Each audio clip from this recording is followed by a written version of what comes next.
Hey everybody, Eric here with Catcher Charters. Today we want to drop a big old hot steaming cup of common sense onto reel calibration. Why it's important and why it might not matter as much as you think. So stay tuned.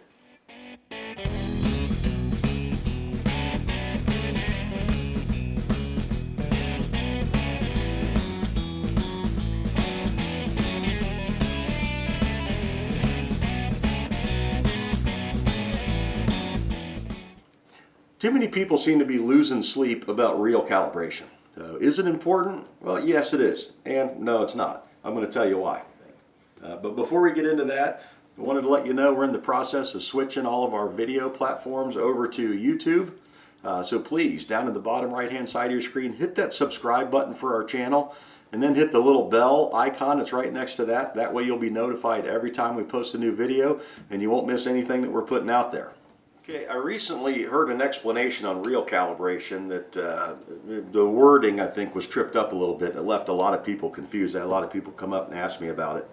But basically what was said was if you're calibrating your reel to 100 feet, you pull off a measured 100 feet of line, but your line counter only says 95, you're actually off by 60 or 80 feet. That's not exactly the meaning there.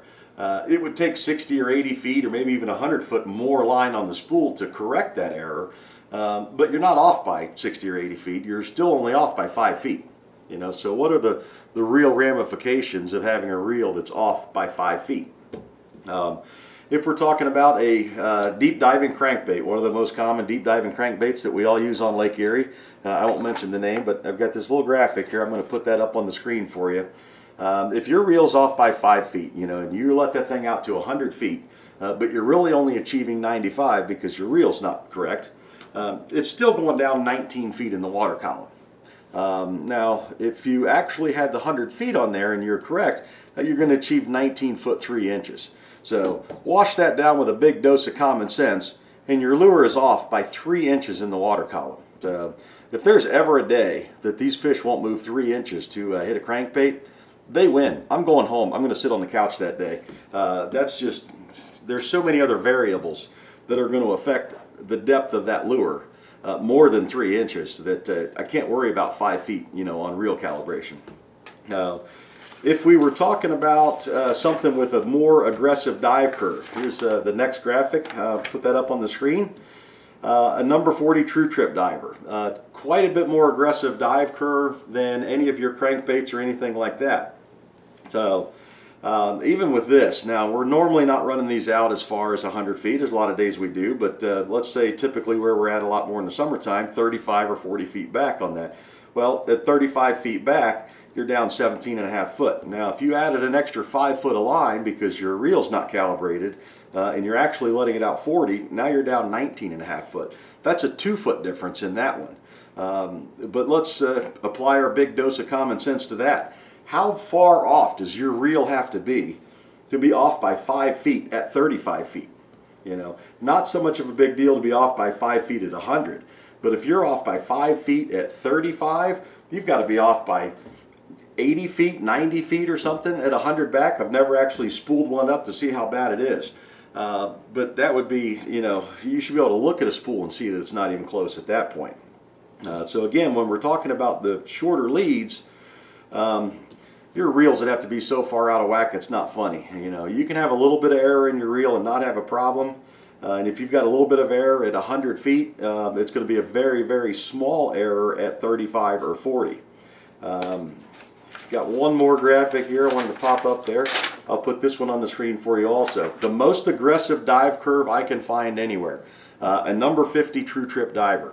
We pull these right off the back corners of the boat every single day. We run them like we used to run the Dipsies on the 0 setting, but we run the 50s out there. It matches everything we've got on the boards. The customers see it. They're familiar with it. It's very easy for them to set it and put it right back out. But again, the most aggressive dive curve I can find on anything other than an 8-pound downrigger ball. So 25 to 30 foot back on one of these. You know, a lot of times we run them anywhere from 25 feet down.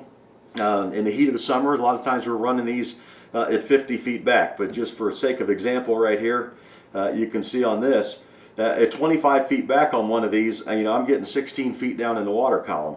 But at 30 foot back, only 5 foot more of line, and it's down another 3 feet, so it's running at 19 feet. Again, we come back to if your reel is off by 5 feet at 25 to 30 feet, I don't even know if you could stuff that much line on there, or if you could have one so empty it should be plainly visible to you. Again, that's why we calibrate our reels. I calibrate mine to 50 feet because that's a good center point of where typically where all of my leads are at.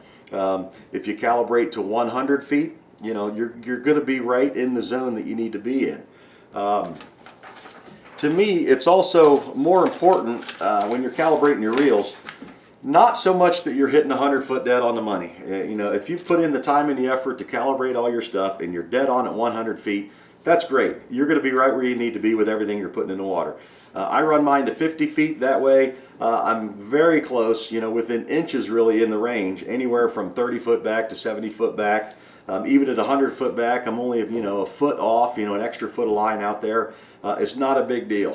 When you look at where your divers, your lures or whatever, where they end up in the water column, you know, at the distance you're letting them out, the difference is literally is inches. You know, it goes back to, again, if these fish won't move 3 inches or 6 inches to hit a bait, I'm going to stay home. That's the day I don't need to be out there. If they're that finicky, they win. They can have it. So, just wanted to throw the big dose of common sense on that.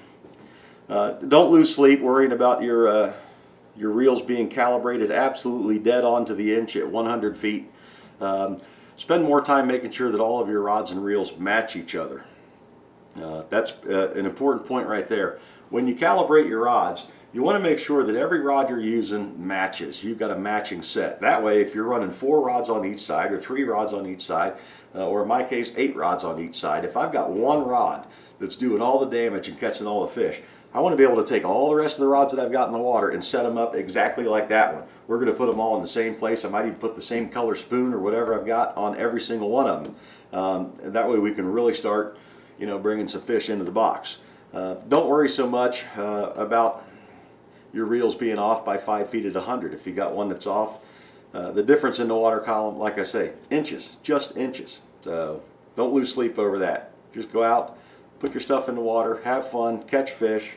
Like I said, if there's any day that the fish won't move 3 inches to hit a crankbait, they win. They can have it. It's their lake, not mine that day.